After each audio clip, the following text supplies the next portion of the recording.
প্রথম যে ভ্যালুটা আছে 1 পিক্সেল, এটা হচ্ছে এক্স অফসেট, মানে ডান বামের যে বিষয়টা।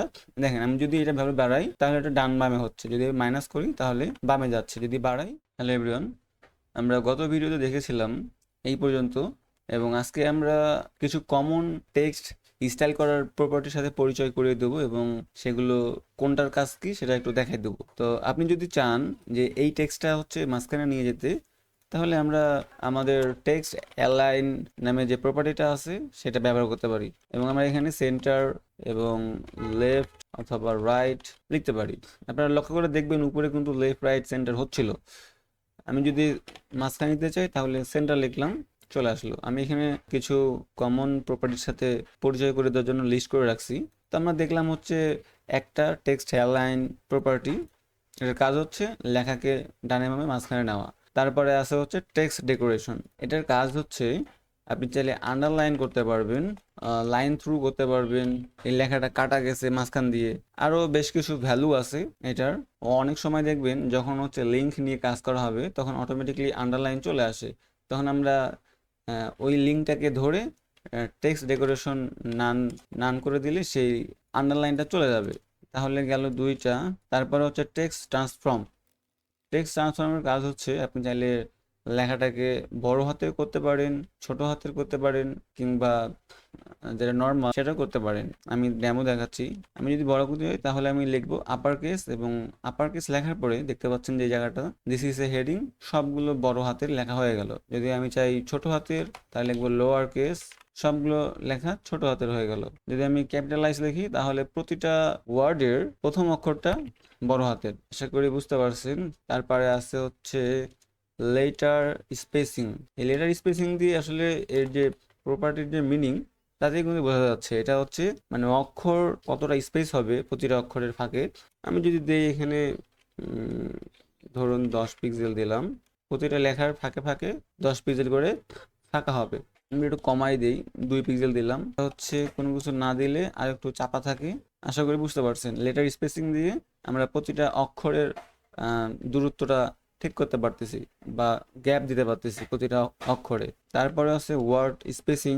এটা দিয়ে হচ্ছে প্রথমটা দিয়ে হচ্ছে আপনার প্রতিটা অক্ষর এর মাঝখানে ফাঁকা দেওয়া, আর এটা হচ্ছে ওয়ার্ড এর মাঝখানে ফাঁকা দেওয়া। যদি আমি এখানে লিখি 10 পিক্সেল, তাহলে এটা হচ্ছে this is a this is, মানে দিসের পরে 10 পিক্সেল ফাঁকা নিছে, তারপরে ইসের পরে 10 পিক্সেল ফাঁকা নিছে, এবং এইভাবে যদি আমি আরো দেই 30 পিক্সেল, তাহলে দেখতে পাবেন প্রতিটা ওয়ার্ডের পরে পরে 30 পিক্সেল করে গ্যাপ স্পেস নিছে। এটাকে আমি তুলে দিচ্ছি।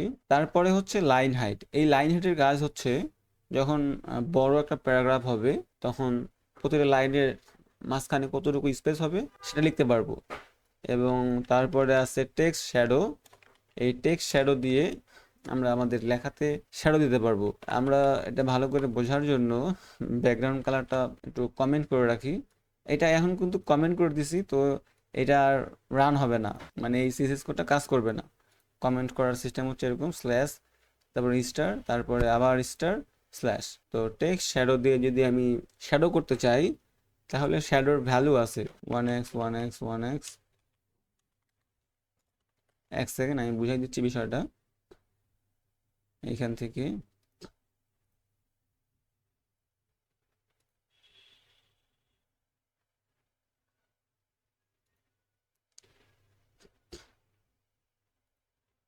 আচ্ছা, প্রথম যে ভ্যালুটা আছে 1 পিক্সেল, এটা হচ্ছে এক্স অফসেট, মানে ডান বামের যে বিষয়টা। দেখেন, আমি যদি এটা ভ্যালু বাড়াই তাহলে এটা ডান বামে হচ্ছে, যদি মাইনাস করি তাহলে বামে যাচ্ছে, যদি বাড়াই তাহলে ডানে যাচ্ছে, মানে শ্যাডোটা ডান পাশে ছড়াচ্ছে। এবং তারপরে যে ভ্যালুটা সেটা হচ্ছে ওয়াই অফসেট। এটা হচ্ছে উপরের নিচের ভ্যালু। আমি যদি বাড়াই তাহলে দেখতে পাচ্ছেন শ্যাডোটা নিচে নামে যাচ্ছে, এবং যদি আমি আরও মাইনাস করি তাহলে এটা উপরে চলে যাচ্ছে। আমি সিম্পলি 1 1 দিছিলাম। এবং তারপরে যে ভ্যালুটা এটা হচ্ছে ব্লার, মানে এই শ্যাডোটা কতখানি ঘোলা হবে, ব্লার হবে। তো সিম্পলি 1 দিছিলাম। আমি যদি এটা বাড়াই দেখবেন যে আরো বেশি ঘোলা হয়ে যাচ্ছে, মিশে যাচ্ছে। আশা করি বুঝতে পারতেছেন। এবং তারপরে হচ্ছে কালার। আমি এখন ব্ল্যাক কালার দিছি তাই এখানে ব্ল্যাক কালার। আমি চাইলে লাল নীল যা মন চায় তাই দিতে পারি। আশা করি বুঝতে পারছেন। তো প্রথমটা হচ্ছে উপরে নিচে, সরি ভুল হইলো মনে হয়। হ্যাঁ, প্রথমটা প্রথমটা হচ্ছে ডানে বামে, তারপরটা উপরে নিচে, এবং তারপরটা কতটুকু ঘোলা হবে সেটা, এবং তারপরে কালার।